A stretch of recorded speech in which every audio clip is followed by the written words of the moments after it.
Hey there, I'm Mr. Terry. I'm a high school history teacher. Welcome back to another History Teacher X video. All right, today is September 11th. And for Americans, it's a big day in history. And of course, it had effects that were felt around the world. So today I wanted to check out and comment on a 9/11 related video, but we're going to look at an alternate history approach to it. Because Alternate History Hub did a video called, What If the Fourth Plane Hit Its Target? Some people might be forgetting that there were actually 4 planes planned in these attacks, with 2 going to the World Trade Center in New York City, a third going to the Pentagon in Washington, D.C., but that 4th plane never made its target, and actually the passengers were instrumental in bringing that plane down, which crashed in Pennsylvania. So then, how would the story have been different if that 4th plane hit its intended target? Now, if you're looking for like a retrospective from me, I've done that in years past, and I'll make sure to link those videos here at the end. And with that, I tell you about kind of like how a teacher approaches it, my thoughts and my experiences when I, was younger when those events happened. So you'll definitely want to check those out. All right, Alternate History Hub is awesome, and this video will be linked down below to the original. Make sure to support it, support them, sub to their channel, view, subscribe, all that stuff. Okay, let's get started. 93, go ahead. That aircraft, you can't get a hold of. Has he turned to the east now? He's just turned to the east also. United 93, you're here at Cleveland Center. The plane went silent after it was hijacked. Okay, American 10-6 and executive 956. Diverted from its course. Target on that aircraft. Okay, 956, we had a visual on him. Just stand by. Do you have a visual on him now? We did, but we lost him at the turn. You can make a turn back to a 220 heading. Let me know if you can see him. So this plane had taken off a little bit later, and the people inside the plane had known or had already like heard about the other hijackings. And there's like phone conversations that have been recorded of the people on the plane talking to their loved ones, because like they were planning on taking that plane down. You can hear it, and they're basically telling their loved ones goodbye. So yeah. On September 11th, 2001, 4 planes were hijacked. 3 of them hit their intended targets, and the 4th one, well, did not. United 93 was the last to be hijacked. Its passengers knew full well what was going on about the attacks in New York and Washington, and they knew they were next. So, in a last-ditch effort, there was a fight between the terrorists and passengers to retake the plane. The plane took a nosedive and plummeted right into a field in Pennsylvania. The tragedy of that day and the scale of it was so much that just the simple crash of 93 is often not talked about except for the heroic act of the civilians on it. But it easily could have been far different. United 93 had a target. Now, from what I've heard, and I don't know if they've ever confirmed, it was going to be the White House. Each plane hijacked was intended to destroy a testament to American prestige, the largest towers in New York, the military headquarters of America, and another building left instead untouched. So what can be imagined is, what if in some alternate timeline United 93 wasn't overtaken? What if it actually reached and crashed into its intended target? How different would 9/11 be? So my initial thoughts when I've done these alternate history hub videos, I've liked to kind of like, when they ask the question, kind of give my thoughts. Initially, I can't imagine much like would have changed. American foreign policy was just like not completely, but largely changed that day. And I still think you would have the same response of trying to, go after those involved, and same thing what happened in Iraq and all that. I don't know, but I'm totally open to hearing something. I'd like to hear another perspective. Before I talk about how things could have been different, we need to talk about one thing. Something that determined the entire day: the flight schedule. The 4 planes chosen to be hijacked all had one thing in common. They all were to depart the airport around 8 a.m. The 2 planes that hit the Twin Towers, Flight 11 and 175, both departed from Logan International Airport in Boston. 11 took off at 8 with no delays, on schedule. Short distance. It was the first plane to be hijacked. United 175 had a slight delay and departed at 8:14. At the same time, Flight 11 went silent.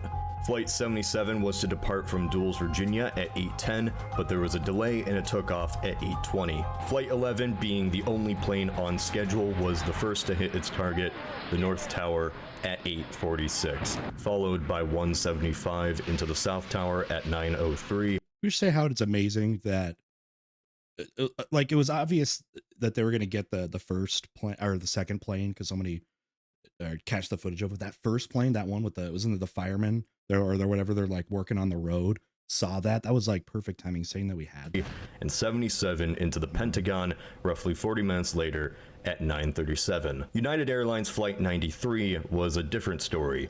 While the other planes had taken off and been hijacked, 93 was still stuck in Newark International Airport in New Jersey due to congestion.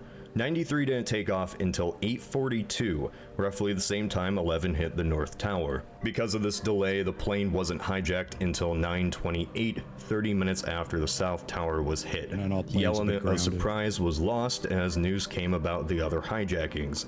The passengers and crew knew full well what the terrorists had in store and took action. 93 never made it to its target and crashed into a field outside of Shanksville. So with that information, an ominous question arises.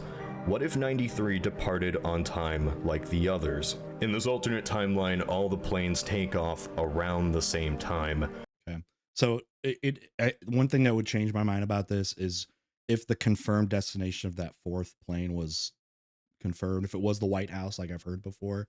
There's some things like, you know, if they go after the president, like would the president have been killed there? Like, no, it would have been evacuated and stuff like that. But still, remember, these are symbolic. A lot of these were symbolic, like they said earlier, for their destination. 93 leaves Newark at 8 a.m. Flight 11 was hijacked in 14 minutes, 175 and 77 in 30 minutes.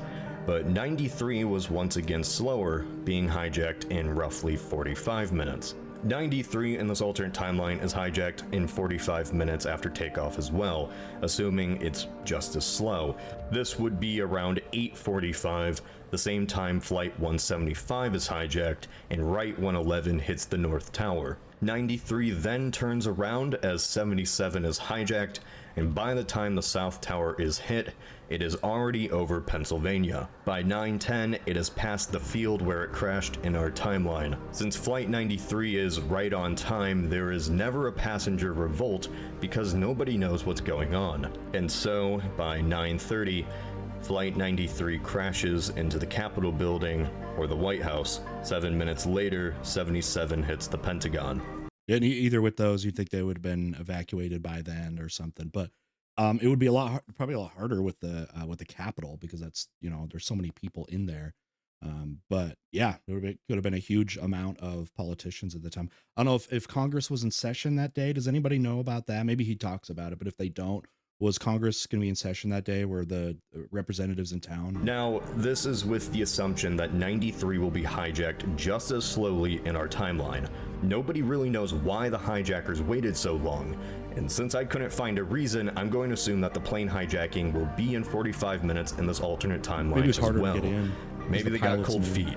I don't know. Since there were two potential targets that 93 could have hit, I'm splitting the scenario in two. So here we go. That's fair. All right, White House scenario. All right. What would have changed? I don't know. What do you think? The idea I had when researching this video was that even if these two structures were hit, the casualties would be low, considering the White House was evacuated right after the South Tower was hit.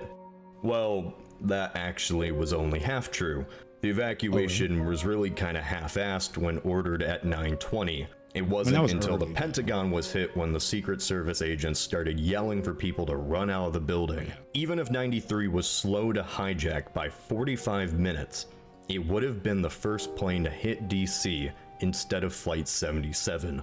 The Secret Service would be on the lookout and have prior warning, but only by a few minutes. At 9:30, Flight 93 hits the White House as the delayed evacuation is taking place. Considering the small size of the building compared to a plane, it's destroyed in the blast. Most of the casualties are inside the building, but many are on the south lawn. Despite the danger, many stayed to move tables away so that the president could land when he came back. If the plane had actually hit, then this would have been needless deaths. Cheney and other high-ranking executive politicians in the White House that day would have only a few minutes earlier evacuated to an underground bunker.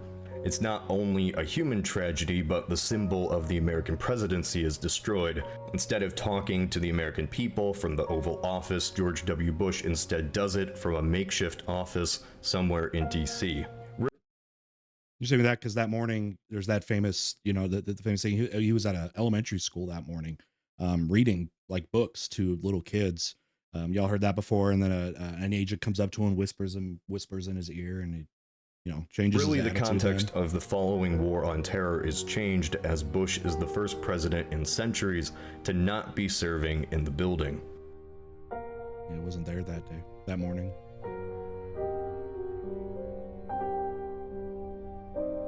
Okay, Capitol. Yeah, what was going on in the Capitol that day? The Capitol was not evacuated at all before the Pentagon was hit. In fact, it wasn't until Flight 77 hit Washington until DC even reacted at all. At 9:30 a.m., Flight 93 hits the US Capitol building. The impact destroys the rotunda, which would be the easiest part to hit, and the dome of the building collapses. Easier to hit than the White House. If the dome was to collapse, it'd destroy the center of the building, and this is where most of the casualties would be.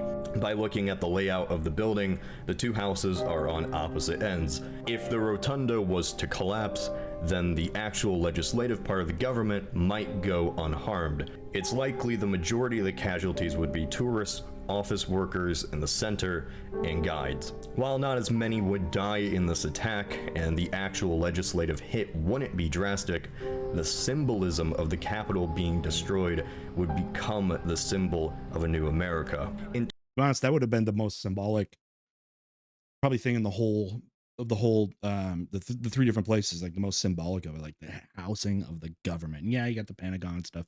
World Trade Center, that's about the idea for that was trying to take a hit on economic imperialism.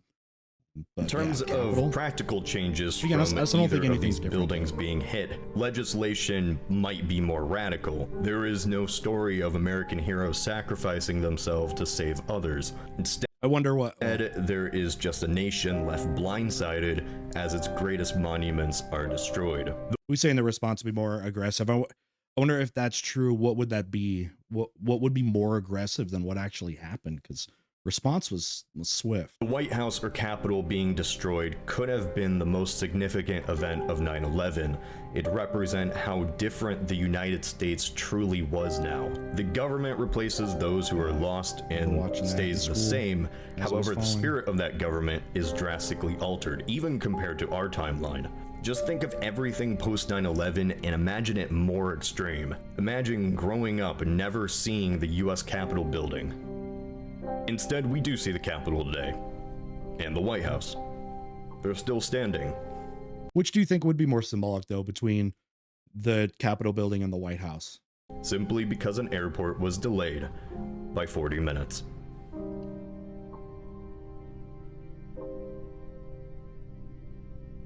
Yeah, again, assuming everything was, like that. Okay. All right, final thoughts. So we didn't really get necessarily their take on what the timeline would be, or like how the timeline would change with that, and mostly leaving it up to us again assuming we got Capitol, assuming a bunch of things, Capitol or the White House would be hit and it would be done successfully. I don't think it would have been that drastically different, because I don't know what more aggression necessarily would have looked like.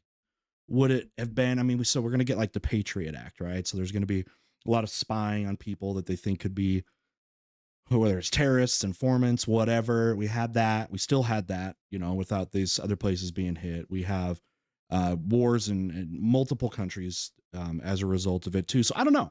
I don't know if I'm not being creative enough in thinking of that, but I don't know if there would be as much of a difference. What do you think? Let me know down below. What do you think would be some plausible differences in the reaction of the American government in response to this? All right. Hey, again, before you go, if you want to hear some more thoughts about me from 9/11, here's the videos over, as the recommended videos are going to start popping up around me here. I'll put up anything 9/11 that I have related, and you can see a little bit more about like my experience, what I thought, what it's like as a teacher to cover it. And you might find that really interesting too. So anyways, I think I assigned you all a lot of homework today. All right. With that, thanks again for being here. We'll see you next time.